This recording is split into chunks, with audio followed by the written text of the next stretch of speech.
Hello dear students, subscribe the channel and touch the bell icon for notifications. Today, we shall start the next part of the lesson, shown in the title of this video. Before watching this video, please read your lesson from your textbook. Okay, now. अब अगर आपको myopia समझ में आ गया होगा बच्चों, तो hypermetropia बिल्कुल भी डिफिकल्ट नहीं है। हाइपरमेट्रोपिया में क्या होता है, मायोपिया का उल्टा कर दो। मायोपिया में क्या हो रहा था, पास की चीजें दिख रही थी, दूर की चीजें नहीं दिख रही थी। हाइपरमेट्रोपिया में क्या होता है, दूर की चीजें दिख जाती हैं, पास की चीजें नहीं दिखती। क्या होता है, हाइपरमेट्रोपिया में दूर की चीजें दिख जाती हैं, पास की चीजें नहीं दिखती है। Seen what myopia is and how it can be corrected. But what's hyperopia? In simple words, it's exactly the opposite of myopia. Hyperopia is also called farsightedness. In this case, the distant objects are clear while the nearby objects appear blurry. This is because the light is focused behind the retina rather than on the retina. As I say, myopia and hyperopia are exactly opposite of each other. So the cause of hyperopia is also opposite to the cause of myopia. This defect results due to the eyeball being smaller than usual. So the distance between the lens and retina is smaller than it should be in a normal eye. And hence the image of a nearer object is formed behind the retina. And just as myopia can be corrected using a concave lens, this defect can be corrected using a convex lens. The convex lens helps in focusing the light at the correct place. यानी कि object की जो image है बच्चों, इस case में कहाँ बन रही है, इस केस में बन रही है रेटिना के पीछे। जो कुछ भी हमने मायोपिया में पढ़ा है उसका बिल्कुल रिवर्स कर दो तो हाइपरमेट्रोपिया बन जाता था। मायोपिया में पास की चीज दिखती थी, दूर की नहीं दिखती थी। हाइपरमेट्रोपिया में दूर की चीज दिख जाती है, पास की चीज नहीं दिखती। मायोपिया में इमेज कहाँ बनती थी, ऑब्जेक्ट की रेटिना के पहले बनती थी। हाइपरमेट्रोपिया में इमेज कहाँ बनेगी, रेटिना के पीछे जा करके बन जाएगी। कॉजेज देखो, जो मायोपिया में होते थे उसी से सिमिलर हाइपरमेट्रोपिया में है। उल्टा कर दो, जब हमें किसी हाइपरमेट्रोपिया में हो क्या रहा है, हमें दूर की चीज दिख रही है, पास की नहीं दिख रही है। तो ध्यान लगाओ, याद करो कि जब हम बात करते थे कि कोई ऑब्जेक्ट रखा हो गया है कहाँ, हमारी आंखों के पास, तो उस पास रखे ऑब्जेक्ट को देखने के लिए हमें क्या करना पड़ता था, जो हमारी आई लेंस जो हमारी सेलियरी मसल्स होती थी वो क्या करती थी, आई लेंस को कंप्रेस कर देती थी। क्या कर देती थी, कंप्रेस कर देती थी, जिसके कारण वो क्या हो जाता था, थिक हो जाता था और उसकी जो फोकल लेंथ है वो क्या हो जाती थी, कम हो जाती थी, जिसकी वजह से पास रखा हुआ ऑब्जेक्ट भी हमें दिख जाता था। अब इस केस में क्या हो रहा है, हाइपरमेट्रोपिया में डिफेक्ट में, कि पास रखी हुई चीज नहीं दिख रही है। मतलब क्या कि ये जो थिकनेस हो रही है ना लेंस की, फॉर सम रीजन नहीं हो पा रही है, यानी कि उसकी फोकल लेंथ कम नहीं है, यानी कि जो पास में रखा गया ऑब्जेक्ट है वो हमें नहीं दिख रहा है। ऐसा क्यों हो रहा है, क्योंकि जो रिक्वायर्ड फोकल लेंथ चाहिए है पास रखे हुए ऑब्जेक्ट को देखने के लिए उतनी नहीं मिल पा रही है। यानी कि हमारी जो आई लेंस है ना, उसके पास क्या है, उसका कर्वेचर छोटा हो गया। मायोपिया में एक्स्ट्रा कर्वेचर हो रहा था और इसमें क्या हो गया, इसमें हम बोलते हैं कि आई लेंस का शॉर्ट कर्वेचर हो जाता है।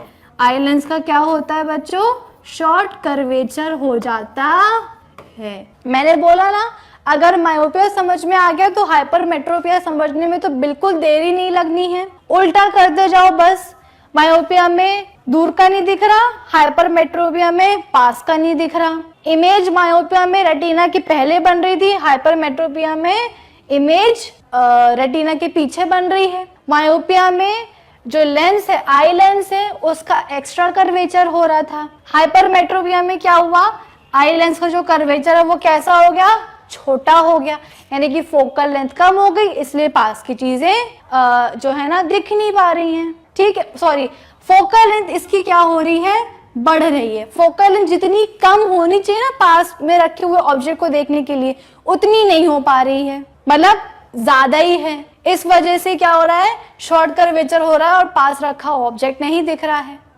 ये हो गया पहला कॉज। फिर इसके बाद में दूसरा कॉज क्या होता है, दूसरा कॉज भी हम बोलते हैं कि बर्थ डिफेक्ट। मायोपिया में क्या बताया था कि आईबॉल की जो एक्सियल लेंथ है वो क्या हो रही थी, ज्यादा हो रही थी, जिसकी वजह से इमेज का बन रही थी रेटिना के पहले। इसमें क्या होगा, एक्सियल लेंथ जो है ना आईबॉल की वो हो जाएगी कम। ठीक है, फॉर एग्जाम्पल अगर मैं इसको देखूं, इस इमेज को मैं देखूं, यहाँ पे आपको दिख रहा होगा कि इमेज का बन रही है, लेंस रेटिना के पीछे बन रही है। अगर जो मेरी आईबॉल है अगर वो कैसी होती, इतनी बड़ी होती, आईबॉल कैसी होती, इतनी बड़ी होती, तो इमेज का बनती, रेटिना पे बनती, स्क्रीन पे बनती। लेकिन बर्थ डिफेक्ट के कारण क्या हुआ, आईबॉल रह गई छोटी, उसकी एक्सियल लेंथ छोटी हो गई, तो कहाँ बनी, आईबॉल का साइज बना सिर्फ इतना। तो इमेज की क्या गलती, वो तो पीछे जाकर के बन गई। तुम्हारी आईबॉल की गड़बड़ी थी, आईबॉल छोटी रह गई, उसकी एक्सियल लेंथ छोटी रह गई, इमेज की क्या गलती। ठीक, तो इसका क्या होगा कॉज, इसका भी होगा बर्थ डिफेक्ट कॉज, जहां पे जो आईबॉल की जो एक्सियल लेंथ है वो कैसी हो जाती है, छोटी रह जाती है, इसलिए इमेज जाकर के पीछे बनेगी। अब जब आपको डिफेक्ट समझ में आ गया है तो उसकी करेक्शन कैसे पॉसिबल है वो भी समझ में आनी चाहिए। तो हमें क्या करना है बच्चों, देखो इमेज कहाँ बन रही थी, रेटिना के पीछे बन रही थी। हमें कुछ ऐसा करना है कि जो इमेज है वो रेटिना पे ही बने, यानी कि थोड़े पहले बन जाए। तो क्या करेंगे, हम एक ऐसा डिवाइस लेकर के आएंगे जो क्या करे, ऑब्जेक्ट से निकलने वाली इंसिडेंट रेस को पहले क्या कर दे, कन्वर्ज कर दे।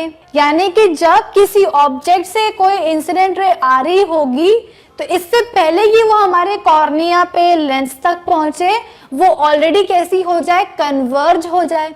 जिससे क्या होगा कि कॉर्निया और जो लेंस है, कॉर्निया और लेंस मिलके क्या करें, उस कन्वर्जिंग इंसिडेंट रेस को भी कन्वर्ज कर दें, लेकिन बहुत दूर जाकर के कन्वर्ज ना करें, थोड़े पास ही कन्वर्ज कर दें। ऐसा कब पॉसिबल है, जब इंसिडेंट रे जो हमारी आंखों के अंदर आ रही हैं वो कैसी हो, ऑलरेडी कन्वर्ज्ड हो। जब ऑलरेडी कन्वर्ज्ड होंगी तो बहुत ज्यादा कन्वर्जेंस नहीं लगेगा रेटिना तक कन्वर्ज करने के लिए, है ना, बहुत डिस्टेंस ट्रेवल नहीं करना पड़ेगा कन्वर्जेंस के लिए।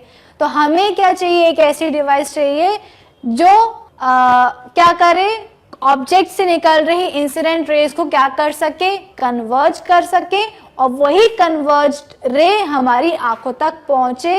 तो उसके लिए हम क्या यूज करते हैं, हम यूज करते हैं कॉन्वेक्स लेंस। क्या यूज करेंगे हम यूज करेंगे कॉन्वेक्स लेंस। यानी कि कॉन्वेक्स लेंस क्या है, एक ऐसा डिवाइस है जो कि क्या करता है, इंसिडेंट रेस जो कि ऑब्जेक्ट से आ रही है उस इंसिडेंट रे को क्या करेगा, कन्वर्ज कर देगा अपने लेवल पे।